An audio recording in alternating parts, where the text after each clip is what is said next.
Hello and welcome to watching NDTV. I am Vedant Agarwal. The big story right now, the showdown between the election at the election commission between the opposition bloc and the BJP. Well, the opposition bloc, the India bloc, met the election commission asking them to ensure that basic counting norms are followed on the D-Day, on the counting day.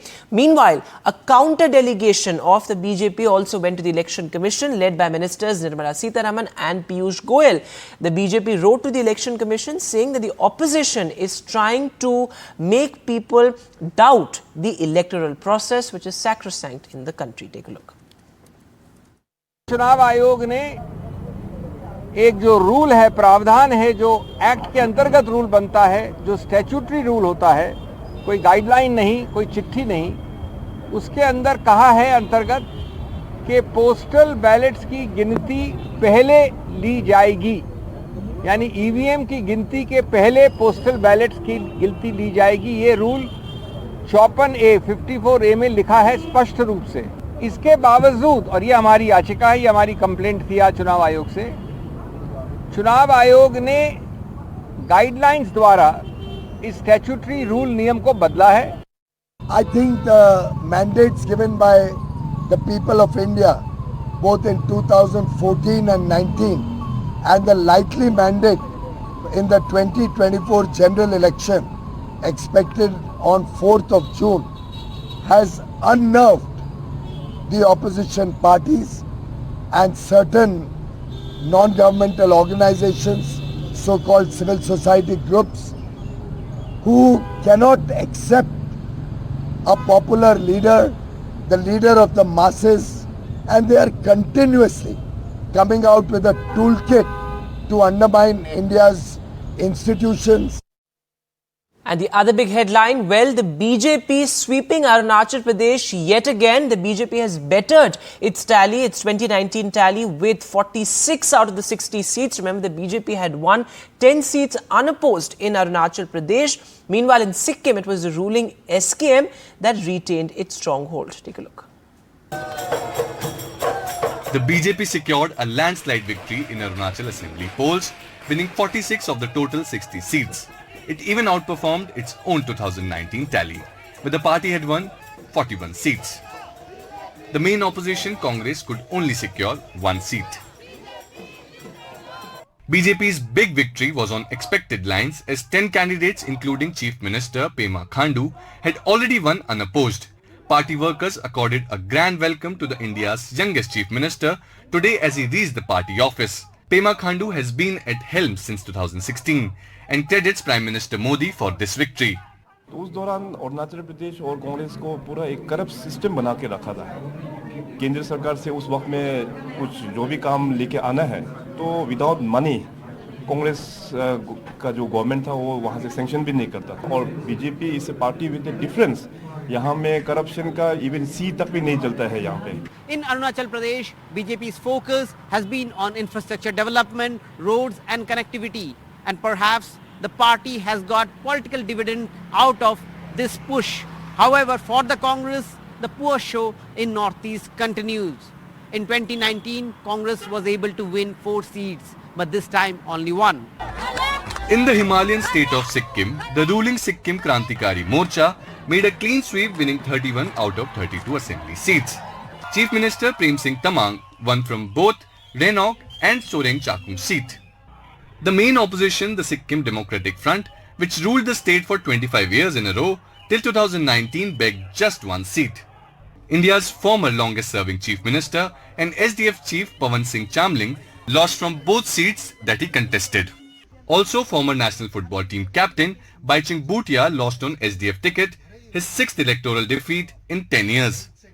पवन चामलिंग जो हार गया, तो पवन चामलिंग तो 2019 में वो हार चुका था, लेकिन ये डेमोक्रेसी है, प्रजातंत्र है। 2024 में आया तो जो काम 25 साल में उनका सरकार ने नहीं किया था, हम लोग ने 5 साल में किया, इसलिए उनका हार हो गया। Watchers say new jobs and freebies might have given political dividend to the SKM government, but in Sikkim, Prem Singh Tamang's government is only 5 years old, and it takes time for anti-incumbency to set in Sikkim before Tamang Pawan Chamling ruled Sikkim for close to 25 years, and before Chamling, Nar Bahadur Bhandari was the chief minister for more than 10 years. The BJP had served its alliance with SKM and decided to go solo in the state. But the party couldn't open its account. However, there are murmurs that both parties could come closer after the Lok Sabha election results on June 4th. With Ratnadeep Chaudhary, NDTV. And well, our big focus also is the exit poll and the NDTV poll of polls, which has predicted an NDA sweep, an NDA landslide across states, the NDA gaining big in the south. And in fact, our big newsmakers as well, from Kiran Rijiju to Hardeep Puri, listen in to what they had to say on what the exit polls have predicted.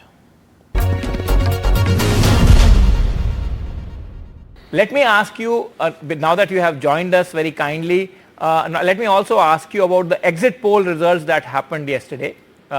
Northeast, of course, we have discussed. Most of the exit polls, Mr. Rijiju, are giving a clear thumping majority to the BJP on its own, and a massive, some even 2/3 majority to the NDA.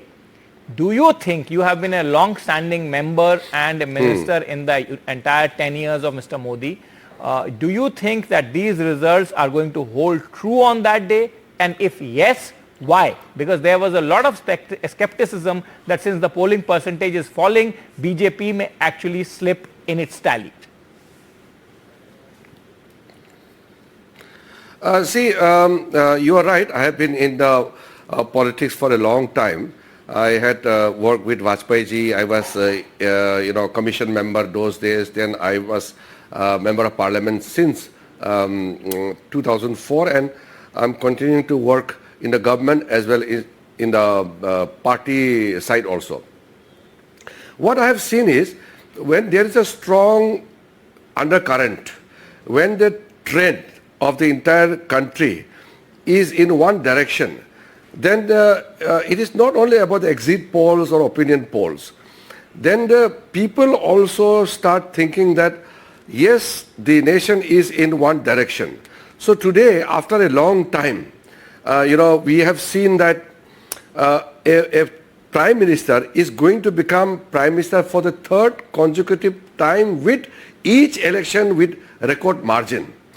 So 2024, I feel, will be a record in a way, not only Modi ji becoming the third time elected prime minister consecutively after Nehru, but he will be the only democratically elected leader in the world to command such a mandate, the pan-India mandate from top north in Jammu Kashmir to south in Kanyakumari, from northeast Arunachal to Gujarat, across the country.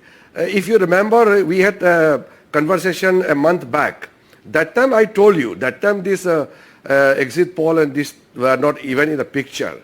And I told you, BJP will cross 313. That was my, personal analysis that time. BJP will cross 313. You did tell me, and I also remember telling you, Mr. Rijiju, that I trust your numbers, because on most of the occasions, your numbers have been right. Your numbers have, in fact, even on the state elections, whenever I have picked up your mind, state elections where the BJP has lost, you have been actually almost always right. So I agree, I concede that point. Before exit polls, we did have that conversation. But let me ask you one thing more about exit polls. Some of the opposition leaders currently are saying that these are exit polls and do not think that these are the final results, and the final results can be dramatically different. This is the opposition's claim. What do you have to say to that, Mr. Rij? No, opposition claim has no basis, because I have gone to Tamil Nadu, I've gone to Ladakh, I've traveled across Northeast, I had gone to Mumbai. In fact, my last election campaign was in Mumbai. I met some minority communities, majority communities. So across the country, east, west, north, south, I have seen a very same kind of pattern in every part of the country, that Modi ji has to become the prime minister again. So it is Prime Minister Modi who is the central figure in the entire election campaign. and people of India started giving that slogan. No, the 400 par slogan is not given by Modi ji. It is people who said it. Modi ji only repeated it and picked up the slogan and then raised in the public functions and rallies. So the opposition party trying to, discredit the exit polls is basically making themselves happy for 2 days. On 4th the result will come. So they are preparing to create some kind of confusion and excuses just to get away from the humiliation which they are going to be, facing. They will be routed in some of the states where Congress was making big claims. They will be routed in those states where they had some little hope. So this is the power of the people, and this is the charismatic attraction which Modi can spread across the country. So opposition party are just making excuse. I want to go one step further. I think we will cross even the figures given by the exit polls. That is my personal reading. Power of the people and charismatic leadership of Mr. Narendra Modi, says Union Minister Mr. Kiren Rijiju. Mr. Rijiju, thank you very much for joining us, and once again, congratulations to you on the thumping victory in Arunachal Pradesh. The opposition has dismissed all the polls and the predictions. How is the government looking at it? With me, Union Minister Hardeep Puri. Thank you so much for speaking to NDTV. First of all, I'm speaking to you as a BJP Karyakarta. How am I looking at it, and how are the other BJP Karyakartas whom I'm in touch with? This is not something on which the government has to take a position. Okay, so let's talk about it. No, because there is a man called Mallikarjun Kharge who's hell-bent on self-certification for what. So if he thinks 295 is what the India alliance is giving, give him another 48 hours to indulge in a little bit of self-delusion, little bit of make-believe. Then he'll discover on the 4th, if we are speaking at this time, that he was living in a make-believe world. The fact of the matter is the exit polls, and Mariaji, all of them, all the exit polls are pointing in a direction. My own experience of 2014 and 19 are that when the BJP puts out numbers, the BJP does so on the basis of some hard data. In 2019, we had calculated the number of beneficiaries of central government schemes, and they turned out to be 22 crore. And we got 22 crore, 90 lakh votes. Now we've done an exercise, they come to over 33 crores. And if that 33 crore figure is correct, BJP by itself will get over 340 seats, closer to 350 or so. I said 10% more means 333, 15% more means 345. I think we are close to 350 plus ourselves. Along with our NDA allies, will either be close to 400 or past it. Mallikarjun Kharge, on the other hand, is just, they had a drawing room conversation. Not all the India alliance were there. And they said, "Aapka kya number hai? Aapka kya number hai?" Unhone usko ek highest common denominator करके 295 का figure declare कर दिया. उनकी credibility पे क्या impact होने वाला इससे? They have already collapsed. Many of their constituents have collapsed. Aam Aadmi Party has been wiped out in Delhi. In Punjab, they're almost wiped out. TMC in West Bengal. Please look at what the exit polls are saying. I mean, whether you used a very nice expression. Will the exit poll hold? Exit poll is pointing to a direction. If the BJP gets 28 in West Bengal or 30, it's a wipeout of the TMC. On the other hand, even in Bihar, you look at Karnataka, we've got 52% of the vote share. So it's all pointing in a direction where the Honorable Prime Minister has successfully demonstrated that good governance is good politics, good economics is good politics, the country is on the rise, there's a greater surge of self-confidence, and that's what the exit poll says. And the other big political development in the national capital, Arvind Kejriwal has surrendered at the Tihar jail after his interim bail ended, but it was a show of strength with Arvind Kejriwal addressing his Karyakartas and also going to the Rajghat. Listen into what he had to say. एक TV channel के interview में उस TV वाले ने मोदी जी से पूछा कि प्रधानमंत्री जी, ये केजरीवाल चारों तरफ कहता घूम रहा है कि आपके पास उसके खिलाफ कोई सबूत नहीं है, आपके पास उसके खिलाफ कोई रिकवरी नहीं है, फिर आपने उसको गिरफ्तार कैसे कर रखा है? पता है प्रधानमंत्री जी ने क्या कहा? प्रधानमंत्री जी कहते हैं मैं मानता हूं कि केजरीवाल के खिलाफ कोई सबूत नहीं है, मैं मानता हूं कि केजरीवाल के खिलाफ कोई रिकवरी नहीं है, क्योंकि केजरीवाल अनुभवी चोर है। And with that, we'll take a short break now. Come back for more on the other side.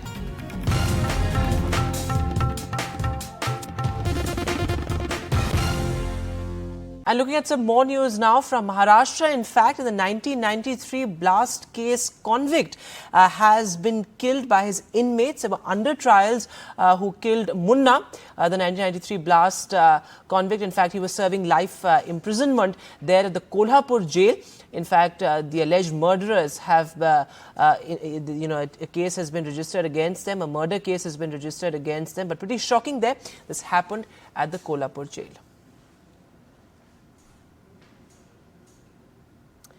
And staying with news from Maharashtra, well, a new arrest has been now made, the latest in the Salman Khan firing case. This is the fifth arrest in a row. In fact, this arrest has been made from Bhiwani in Haryana. Of course, the police are probing a larger conspiracy as well. It was a couple of weeks back, remember, when Salman Khan's Bandra residence came in the line of fire. Of course, the police also investigating the Bishnoi gang link. My colleague Radhika with the latest. Certainly a larger conspiracy being probed. In fact, more arrests could take place in the days to come. Of course, at this point, Mumbai police arresting one more accused in the case of foil plan to kill actor Salman Khan near his farmhouse in Panvel. This is, of course, the fifth arrest in the case. The accused is Deepak Gogalia. In fact, he's been accused of conspiring with the other accused by arranging accommodation of the accused and also arranging vehicles that were supposed to be used to commit the crime. Of course, he was in touch with several of the other arrested accused through video calls, through phone calls. Now, after the arrest, of course, this individual has been produced before a court in Rajasthan where he got transit custody.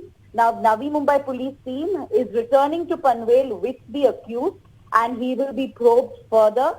Of course, Lawrence Bishnoi gang had planned to kill actor near his farmhouse by stopping his car and shooting him with AK-47 rifle. The police already arresting 4 shooters yesterday of the Bishnoi gang. Now, of course, Lawrence Bishnoi is believed to be involved in both cases in Mumbai as well as Navi Mumbai. According to police sources, more than 17 members of the gang had conducted recce at Panvel as part of this plan to target Salman Khan. Multiple gangs were working independently is what the cops have told us. Of course, FIR filed under multiple sections, including conspiracy. Now, after the attack, the accused was supposed to go underground and then escape to Kanyakumari and then to Sri Lanka. One of the accused also in touch with Pakistan-based person to purchase weapons that were to be used for the attack and so on. So, multiple revelations coming forth as the investigations are underway. But at this point, a total of 5 arrests in this case. All right, so the investigation, the probe widening in the Salman Khan firing case. That's all the time that we have on the show from all of us here. Goodbye.